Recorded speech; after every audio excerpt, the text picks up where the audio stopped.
नमस्कार दोस्तों, कैसे हैं आप लोग। दोस्तों आज हम लोग आने वाली लेखपाल भर्ती के विषय पर निम्न 4 बातों पर चर्चा करेंगे। पहली बात, लेखपाल की भर्ती कब तक आएगी और इसमें 5200 पद होंगे कि 6500 पद होंगे। दूसरा सवाल, क्या इस बार लेखपाल भर्ती में ट्रिपल सी जरूरी होगा। तीसरी बात, क्या इस बार लेखपाल भर्ती में PET यानी प्रिलिमिनरी एलिजिबिलिटी टेस्ट लागू होगा। चौथी बात, इस बार लेखपाल भर्ती का सिलेबस क्या होगा और एग्ज़ाम पैटर्न क्या होगा। तो दोस्तों वीडियो को पूरा ज़रूर देखिएगा, आप लोगों को कोई भी डाउट इस बार नहीं रहेगा। लेकिन दोस्तों आपका कोई डाउट नहीं रहने के लिए आपको पूरा वीडियो ज़रूर देखना होगा। और दोस्तों इस वीडियो में मैंने पूरी कोशिश की है कि आपको सारे सवालों के जवाब मिल जाएं और कोई भी दिक्कत आपको ना रहे। चलिए दोस्तों पहले सवाल पर चर्चा कर लेते हैं। तो दोस्तों जैसा कि आप लोग को बता दूं कि आप लोग जानते होंगे कि अभी कुछ दिन पहले ही सरकार ने लॉकडाउन हटने के बाद 5200 राजस्व लेखपाल की भर्ती शुरू करने का निर्देश राजस्व परिषद को दिया था। और दोस्तों इसी क्रम में राजस्व परिषद ने भी इस संबंध में भर्ती प्रस्ताव को UPSSI यानी कि अधीनस्थ सेवा चयन आयोग को भेज भी दिया है। तो दोस्तों यह विज्ञापन ज़्यादा लेट ना होते हुए जुलाई तक निश्चित ही आ जाएगा और जुलाई में ही ऑनलाइन आवेदन भरने प्रारंभ हो जाएंगे। दोस्तों आप लोग को वो नोटिस दिखा देता हूँ। दोस्तों जैसा कि आप लोग देख सकते हैं दोस्तों, ये अभी कुछ दिनों पहले ही लॉकडाउन के अंतराल में ही लॉकडाउन के ही समय ये आया था दोस्तों। लॉकडाउन के बाद 5200 लेखपाल की भर्ती होगी दोस्तों। आप लोग दोस्तों इससे पूरा पढ़ लीजिएगा दोस्तों।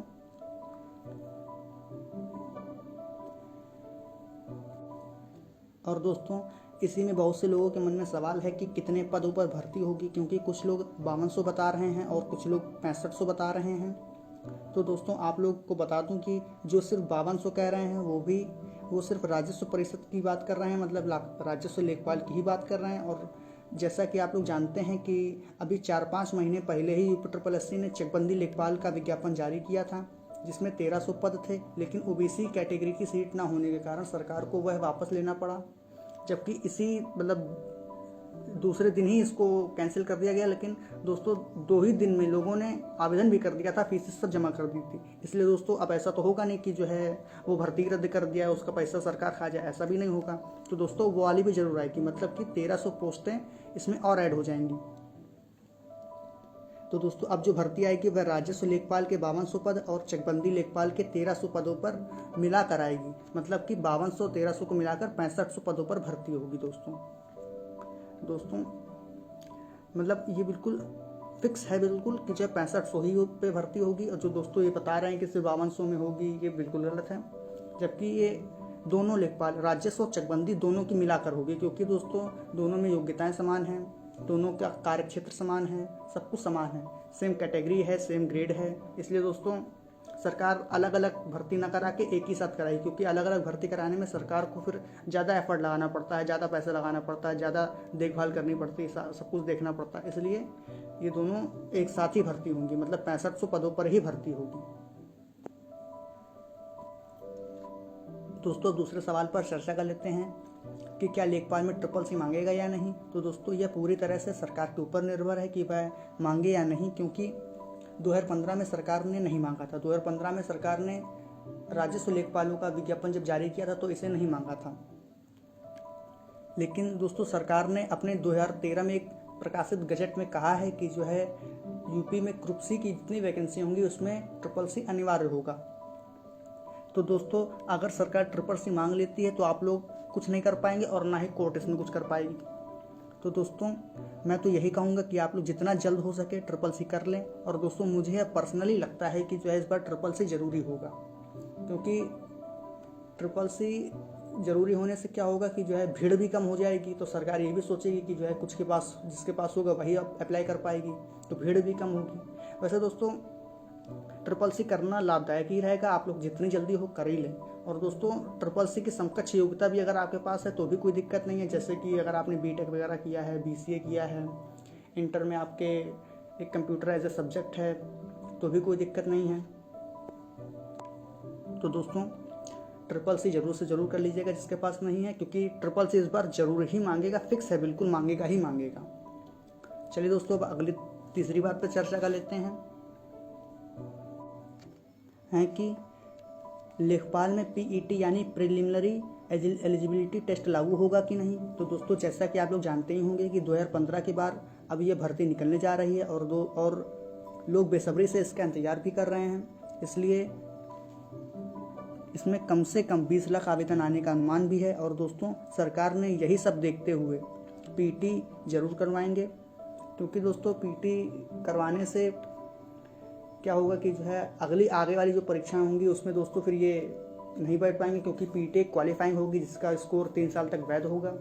मतलब जो पीटी क्वालिफाई करेगा वही अगले आने वाले 3 सालों के लिए सारे फॉर्म में अप्लाई कर पाएगा।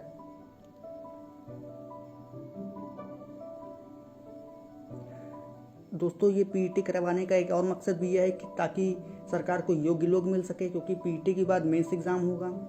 तो दोस्तों ये दोनों परीक्षा पास करेगा वो वास्तव में योग्य ही होगा, क्योंकि पीटी पास करना फिर उसके बाद मेंस पास करना कोई आसान काम तो होगा नहीं। तो दोस्तों कुल मिलाकर यह कह सकते हैं कि परीक्षा आसान नहीं होगी और इसमें पीटी ज़रूर होगा। और दोस्तों पीटी का जो स्कोर कार्ड होगा वो 3 साल तक वैलिड होगा। और ये पीटी की परीक्षा साल में 2 बार आयोजित की जाएगी। फिर उसके बाद जो इसको पास करेगा फिर उसके बाद अगले 3 साल तक सिर्फ वो मेंस दे पाएगा, मतलब हर एग्ज़ाम का मेंस दे पाएगा।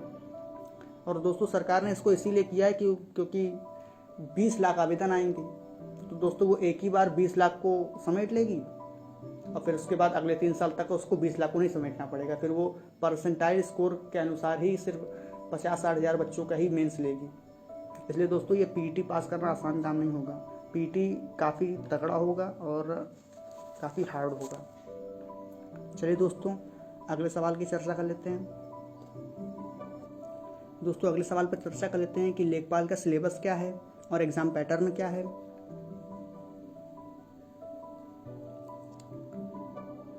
तो दोस्तों आप लोग को बता दें कि चूंकि इसमें सबसे पहले पीटी होगा तो पीटी वाले में आपका GK, current affair, Hindi, reasoning और हाई स्कूल लेवल की मैथ आएगी।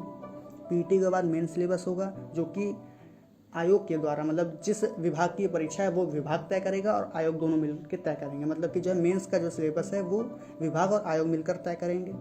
दोस्तों पैटर्न अभी तय नहीं किया गया है, मतलब कि अभी यह तय नहीं किया है कि कितने नंबर का क्या चीज़ होगा। मतलब मैथ का सेक्शन कितना होगा, हिंदी का सेक्शन कितना होगा, जीके का सेक्शन कितना होगा, मतलब अभी ये तय नहीं किया गया है। मतलब कि पीटी को तय कर दिया गया है, सिलेबस तय कर दिया गया, लेकिन पैटर्न नहीं चेंज किया गया है। दोस्तों आप लोग को सिलेबस दिखा देते हैं। सरकार ने अभी कुछ दिनों पहले एक नोटिस जारी किया था जिसमें कि पीटी के संबंधित विस्तृत जानकारी दी थी। दोस्तों विस्तृत जानकारी आप लोग को दिखा देते हैं। दोस्तों ये पीटी के संबंध में विस्तृत जानकारी है। दोस्तों ये पूरा लिखा हुआ है। दोस्तों आप लोग इसे पढ़ लीजिएगा। इसमें साफ साफ लिखा हुआ है कि इसमें जनरल नॉलेज, करंट अफेयर, फिर रीजनिंग और फिर दोस्तों हाई स्कूल लेवल की मैथ आएगी। और दोस्तों इसमें यह भी लिखा हुआ है कि जो है पीटी का जो स्कोर होगा वह परसेंटाइल के माध्यम में दिया जाएगा दोस्तों।